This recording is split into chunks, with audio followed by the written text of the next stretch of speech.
Welcome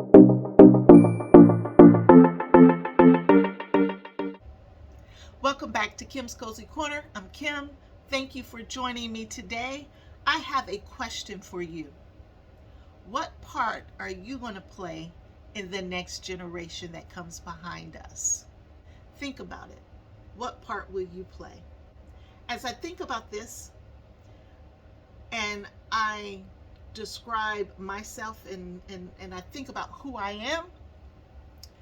am a teacher and a caregiver. Two broad, bold words. I'm going to have to give you a little history about myself to tell you how I got to this place. As a teacher, I feel that everyone's capable. I believe that everyone's capable. They just learn at different rates and speeds and in different capacities and learn in different ways. Some people like pictures, some people like words, but everyone's capable of learning. You just have to give them a chance. The second big word that we talked about is caregiver. I believe in nurturing and taking care of others, right? I feel that we were put on this earth to take care of one another. I like to make sure that people are okay. If I'm driving down the highway and I'm at a gas station pumping gas and somebody's, begging for money to put gas in their car, I'm probably going to be that person that give them, $5 to put gas in their car. And I have done that before. I have been on the highway and I think we were headed down to North Carolina. I'm trying to remember where we were headed. But my family and I were in the car. We're on the highway, and we had an 8-hour or more drive ahead of us, and somewhere along the road we stopped for gas, and somebody was going around asking for money to put gas in the car that they were trying to, or maybe they were trying to get to North Carolina, I can't remember now, but they were trying to get somewhere, and they were out of money and they were out of gas, and they didn't have enough to get there. So they were asking everyone that was stopping in to get gas to help them get a tank of gas. So I went in, I paid for my gas, I went back out to the car and I'm pumping my gas, and I couldn't let it go. It touched my soul, not just my heart, it touched my soul.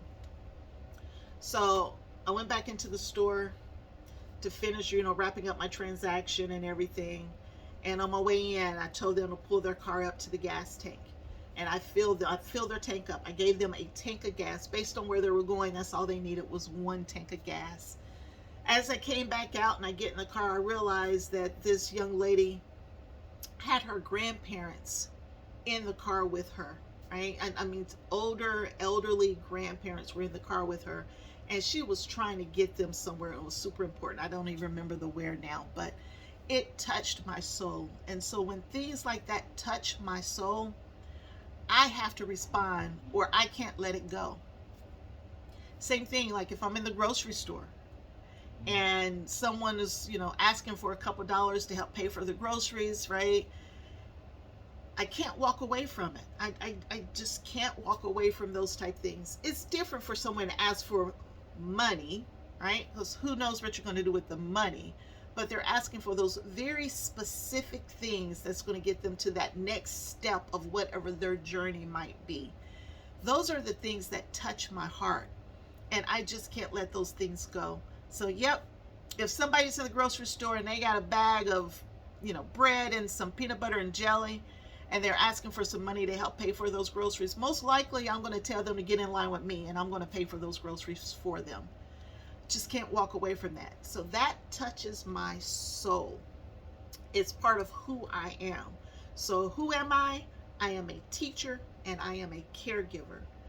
And so let me give you a little bit of the history of why I consider myself these two things, as well as how I became a foster caregiver. That was a big piece for me, where something awoke in me on how we need to take care of this next generation.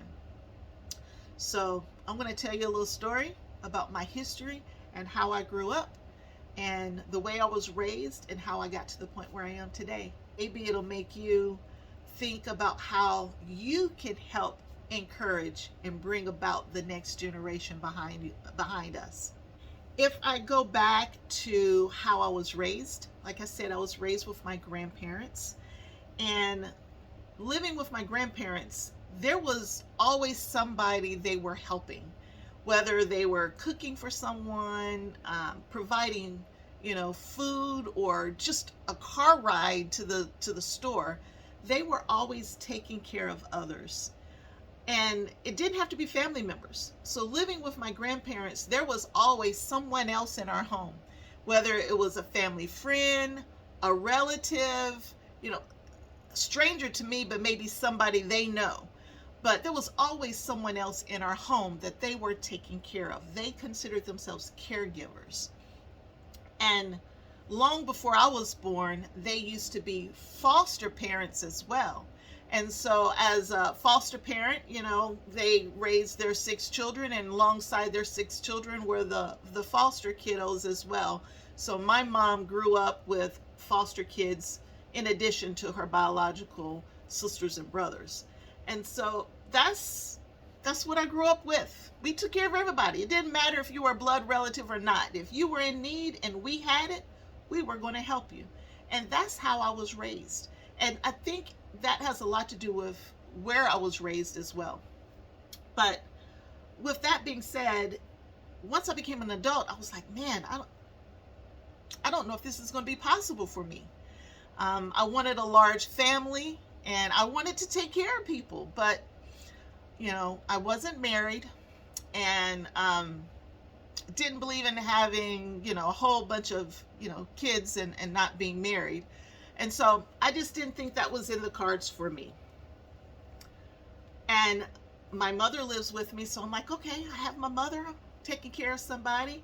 And she was interested in becoming a foster parent. And I'm like, if that's what you want to do, go for it. Go ahead. I get it. You grew up with other foster siblings, so this is something you might want to look into. And she didn't think about it anymore for a very long time. And then it seemed like everywhere we went, there was a sign looking for foster caregivers, foster parents needed. Have you ever thought about fostering? And so we felt like that was a message for us. And so, again, I work full time, travel a lot for work. I was afraid I didn't have time to do something like that, but I told Mom, go ahead, you do that. You sign up and I'm there. I'll support you 100% of the way. And I said, I'll go with you to the first meeting just so I can understand how it works, so I can help explain it if need be. So I went to the first meeting with her and decided, you know what, let's do this together. So my mom and I started fostering. We got our license in 2012. At the same time, you could also adopt if you want. It would be the same training package, so you wouldn't have to go do that later. And I'm like, I'm single, I'm not married, don't believe I'll be adopting, and my work schedule's crazy, so I'm not going to adopt, but just so I don't have to do this twice, let's just get both.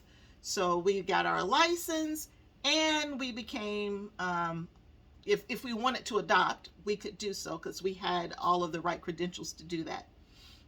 And we never got any phone calls.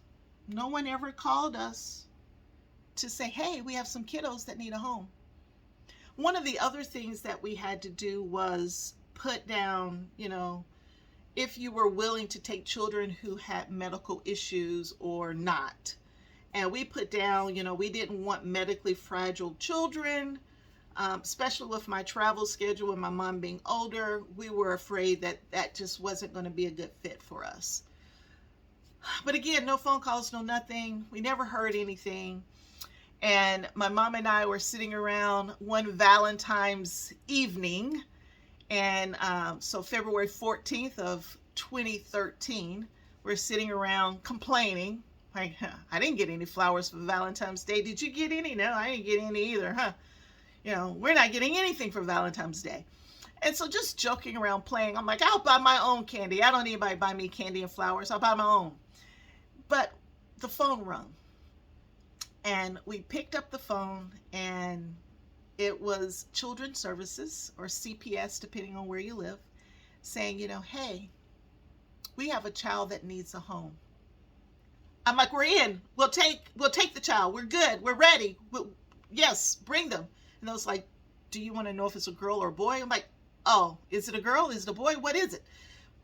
We didn't care, because that was our gift for Valentine's Day as far as we were concerned.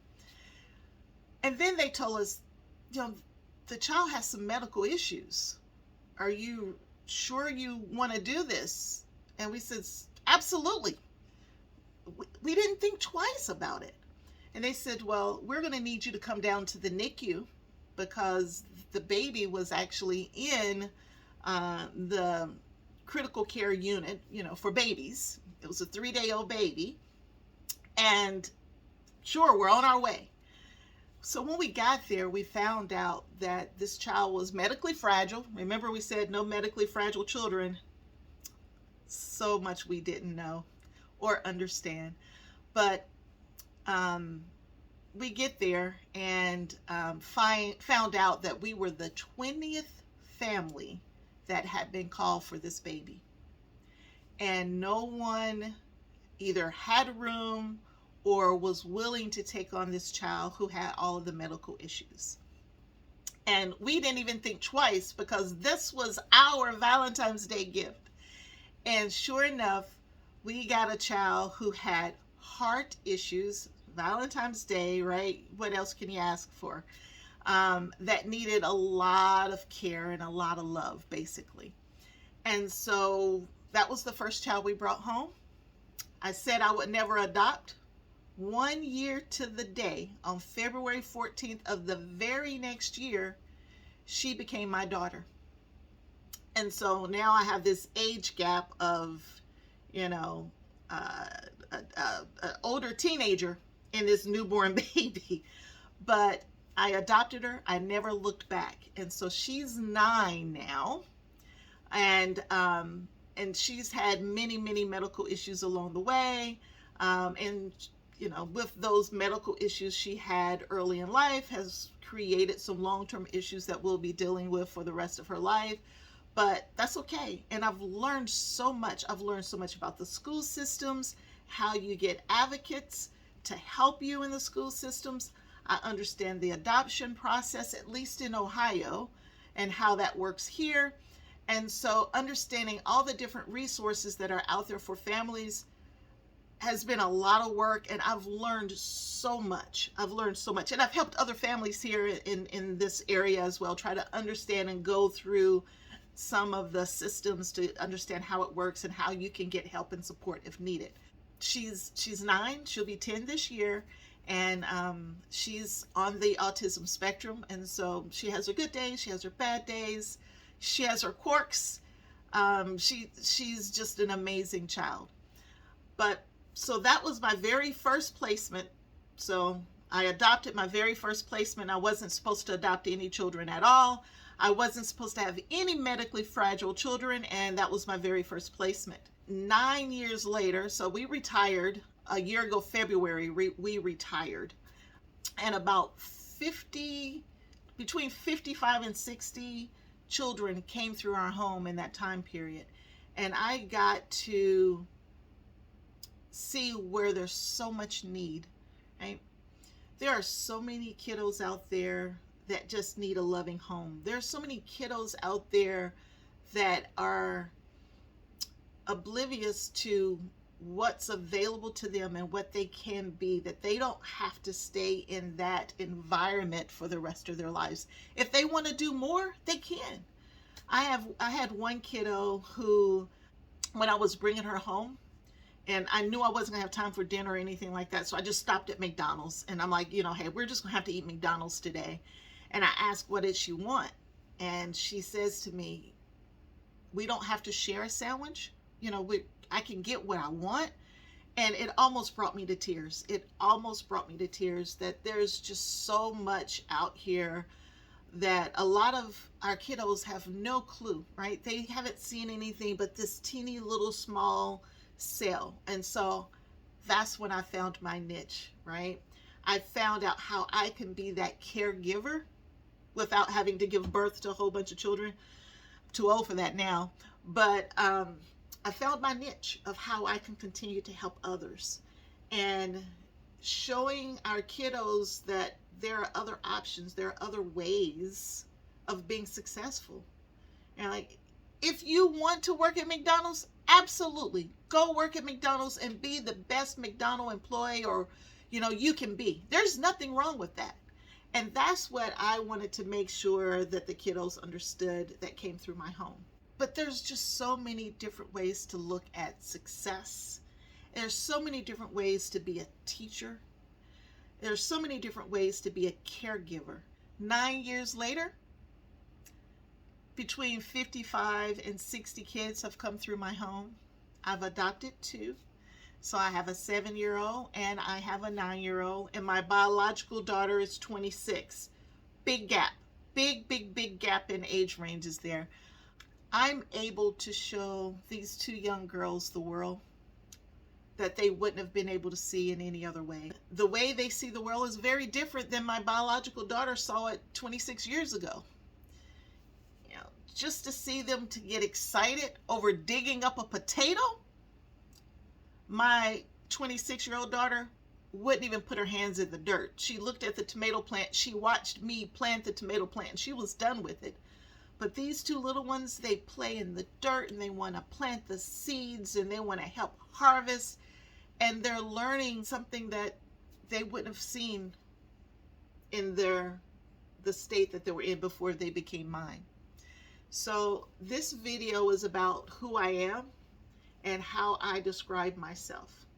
So I am a teacher of many different things. I'm a teacher of life. I am a teacher of many opportunities and many different ways of seeing life. I'm a caregiver. I like to take care of people. I take care of my neighbor's garden. I take care of the people in my house. They're spoiled rotten, by the way. The people in my house, they're spoiled rotten. If I don't cook, they're like, there's nothing to eat. They think there's nothing to eat unless I'm in the kitchen cooking. I don't mind, though. I love to cook. But that's how I describe myself. I'm a teacher and I'm a caregiver.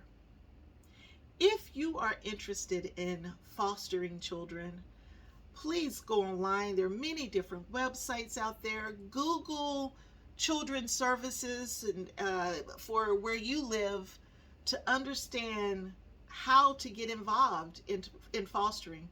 You can do weekends, you can do respite. There are many different ways to get involved and help our kiddos. There's so many kiddos out there that need so much love and so much attention. So if you're interested in being a foster caregiver, please Google it, look into it. There is a shortage of foster care parents throughout the nation. And so I'm sure they're looking for parents wherever you are, at least in the U.S. I'm not sure how this works in other countries, but really consider fostering. That's not what this video was even supposed to be about. It was just supposed to be about how I describe myself. But once I get on my soapbox when it comes to the kiddos and making sure that we have homes for all of the kids that are coming into care is such an important piece for me. I am teaching by building up the next generation. I am teaching by bringing back those techniques and the old school way of preserving your food versus going to the grocery store, teaching my kids how to cook from scratch versus buying food from the box. So I'm a teacher. And I'm also a caregiver. I'm a caregiver for my neighbors, for my children, for my parents, for anyone in need. Doesn't have to be a biological. I feel like that's my gift. That's what I was put here to do. And I enjoy doing it. If fostering is something you're interested in, please look into it. But there are kiddos out there that need help and support. We need to take care of the next generation. What part are you going to play? So catch this caregiver, this teacher next time. I hope you enjoyed this video of me rambling on about who I am. And if you did, please give me a thumbs up. Please subscribe to the channel. Have a nice day.